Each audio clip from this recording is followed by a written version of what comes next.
Hi friends, అందరికీ నమస్కారం అండి. Welcome to day cooking channel. Evening అవ్వగానే ఏదో ఒక స్నాక్ తినాలనిపిస్తుంది కదండి. రోజు అయితే ఫ్రూట్సో లేదా బజ్జీనో పునుగో ఇలా ఏదో ఒకటి తింటూ ఉంటాము. అలాగే అటుకులతో కూడా స్నాక్ ట్రై చేయండి, టేస్ట్ బాగుంటుంది, పిల్లలకు కూడా నచ్చుతుంది. అటుకులతో స్నాక్ ఎలా చేయాలో చూద్దామండి. దానికంటే ముందుగా మీ అందరికీ ఒక చిన్న విన్నపం అండి.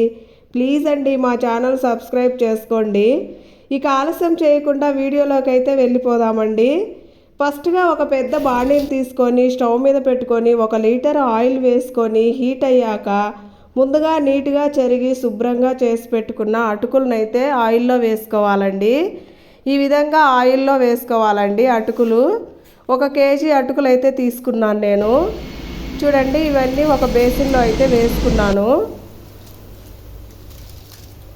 చూడండి, అటుకులను అయితే మాడిపోకుండా చక్కగా మీడియం ఫ్లేమ్లో పెట్టుకొని చక్కగా కుక్ చేసుకొని ఇలా ఒక పెద్ద బేసిన్లోకి అయితే తీసుకొని వేసుకోవాలండి.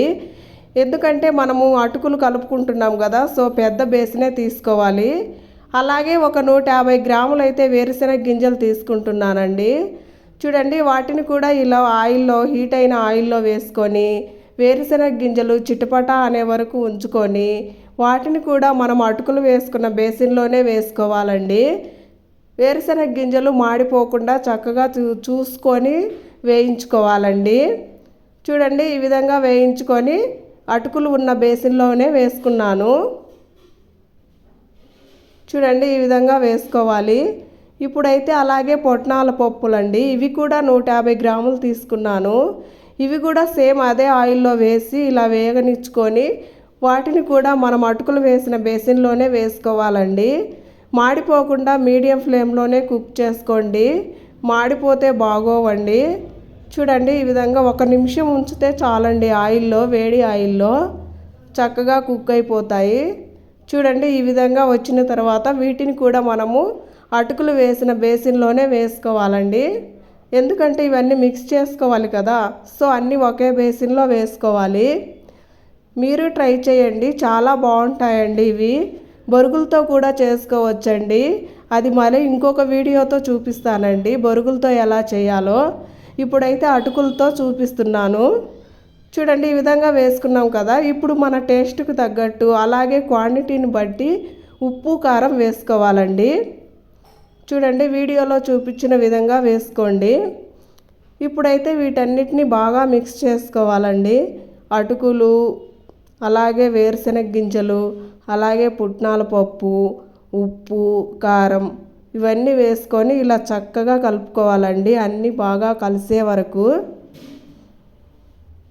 మీలో ఎంతమందికి అటుకులతో స్నాక్స్ అంటే ఇష్టమో కామెంట్ చేయండి. చూడండి, ఈ విధంగా ప్రాపర్గా కలుపుకోవాలి. ఇలా కలుపుకొని దీనిలో అయితే కరివేపాకు కూడా వేసుకుందామండి, ఇంకా మంచిగా స్మెల్ వస్తుంది. చూడండి, కరివేపాకును నీట్గా కడిగి ఇలా ఆయిల్లో వేసి తీసుకోవాలండి. ఈ విధంగా తీసుకున్న దానిని మనము ఆకులుగా తీసి దీంట్లో వేసుకోవాలి. కరివేపాకు హెల్త్కి కూడా అలాగే జుట్టుకి కూడా చాలా మంచిదండి. జుట్టు సమస్యలు ఏవైనా ఉంటే కరివేపాకుతో సాల్వ్ అవుతాయండి. చూడండి, ఈ విధంగా అయితే కరివేపాకు వేసుకున్నాను. ఇప్పుడు వీటన్నిటిని మళ్ళీ ఒకసారి మొత్తం కలుపుకుందామండి, ప్రాపర్గా కలిసే వరకు. ఈ విధంగా కలుపుకుంటే అటుకులతో స్నాక్స్ అయితే రెడీ అయిపోయిందండి. ఇప్పుడు మనం వీటిని ఒక 5 నిమిషాలు పక్కన పెట్టుకుందాము. చూడండి, చల్లారాక ఇప్పుడు ఒక ప్లాస్టిక్ డబ్బా తీసుకొని దానిలో స్టోర్ చేసి పెట్టుకుందామండి. ఇలా స్టోర్ చేసి పెట్టుకుంటే ఎక్కువ రోజులు ఉంటుంది. Thanks for watching, bye bye.